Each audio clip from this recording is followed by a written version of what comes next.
नमस्कार मेरे प्यारे भाइयों बहनों। आज हम भजन संहिता 68 पढ़ेंगे।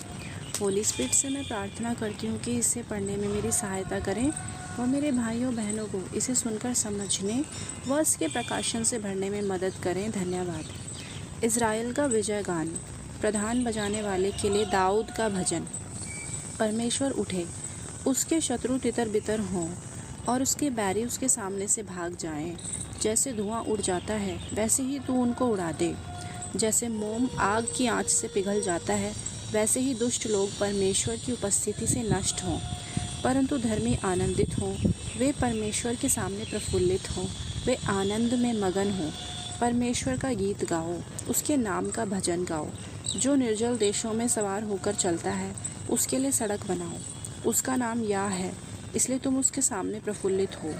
परमेश्वर अपने पवित्र धाम में अनाथों का पिता और विधवाओं का न्यायी है। परमेश्वर अनाथों का घर बसाता है और बंदियों को छुड़ाकर संपन्न करता है, परंतु हठीलों को सूखी भूमि पर रहना पड़ता है।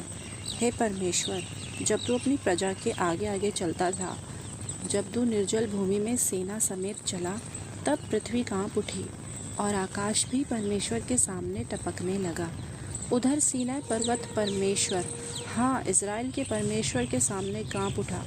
हे परमेश्वर, तूने बहुतायत की वर्षा की। तेरा निज भाग बहुत सूखा था, परंतु तूने उसको हरा भरा किया है। तेरा झुंड उसमें बसने लगा। हे परमेश्वर, तूने अपनी भलाई से दीन जन के लिए तैयारी की है। प्रभु आज्ञा देता है तब शुभ समाचार सुनाने वालियों की बड़ी सेना हो जाती है। अपनी अपनी सेना समेत राजा भागे चले जाते हैं और गृहस्थिन लूट को बांट लेती है। क्या तुम भेड़शाला के बीच लेट जाओगे और ऐसे कबूतरे के समान होंगे जिसके पंख चांदी से और जिसके पर पीले सोने से मढ़े हुए हों? जब सर्वशक्तिमान ने उसमें राजाओं को तितर बितर किया, तब मानो सलमोन पर्वत पर हिम पड़ा। बाशान का पहाड़ परमेश्वर का पहाड़ है। बाशान का पहाड़ बहुत शिखर वाला पहाड़ है। परंतु हे शिखर वाले पहाड़ों, तुम क्यों उस पर्वत को घूरते हो जिसे परमेश्वर ने अपने वास के लिए चाहा है और जहाँ यहोवा सदा वास किए रहेगा। परमेश्वर के रथ 20,000 वरन हजारों हजार हैं। प्रभु उनके बीच में है, जैसे सीनै पवित्र स्थान में है। तू ऊंचे पर चढ़ा, तू लोगों को बंधुआई में ले गया। तूने मनुष्यों से वरन हठीले मनुष्यों से भी भेंटें ली, जिससे यह परमेश्वर उनमें वास करे। धन्य है प्रभु जो प्रतिदिन हमारा बोझ उठाता है। वही हमारा उद्धारकर्ता परमेश्वर है। वही हमारे लिए बचाने वाला परमेश्वर ठहरा। यहोवा प्रभु मृत्यु से भी बचाता है।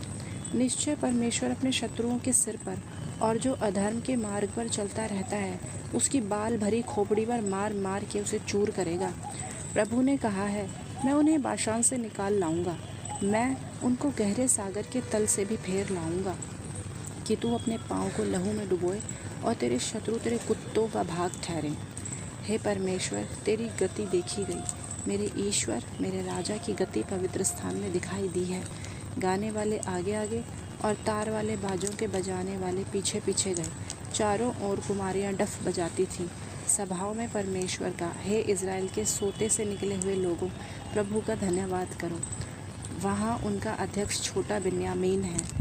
वहाँ यहूदा के हाकिम अपने अनुचरों समेत हैं। वहाँ जबूलून और नप्ताली के भी हाकिम हैं। तेरे परमेश्वर ने आज्ञा दी कि तुझे सामर्थ्य मिले। हे परमेश्वर, जो कुछ तूने हमारे लिए किया है उसे दृढ़ कर। तेरे मंदिर के कारण जो यरूशलेम में है, राजा तेरे लिए भेंट ले आएंगे। नरकटों में रहने वाले बनाले पशुओं को, सांडों के झुंड को और देश देश के बछड़ों को झिड़क दे। वे चांदी के टुकड़े लिए हुए प्रणाम करेंगे। जो लोग युद्ध से प्रसन्न रहते हैं उनको उसने तितर बितर किया है। मिस्र से अधिकारी आएंगे, कूशी अपने हाथों को परमेश्वर की ओर फुर्ती से फैलाएंगे। हे पृथ्वी पर के राज्य राज्य के लोगों, परमेश्वर का गीत गाओ, प्रभु का भजन गाओ, जो सबसे ऊंचे सनातन स्वर्ग में सवार होकर चलता है। देखो, वह अपनी वाणी सुनाता है, वह गंभीर वाणी शक्तिशाली है। परमेश्वर के सामर्थ्य की स्तुति करो। उसका प्रताप इज़राइल पर छाया हुआ है और उसकी सामर्थ्य आकाश मंडल में है। हे परमेश्वर, तू अपने पवित्र स्थानों में भय योग्य है। इज़राइल का परमेश्वर ही अपनी प्रजा को सामर्थ्य और शक्ति का देने वाला है। परमेश्वर धन्य है। आमीन।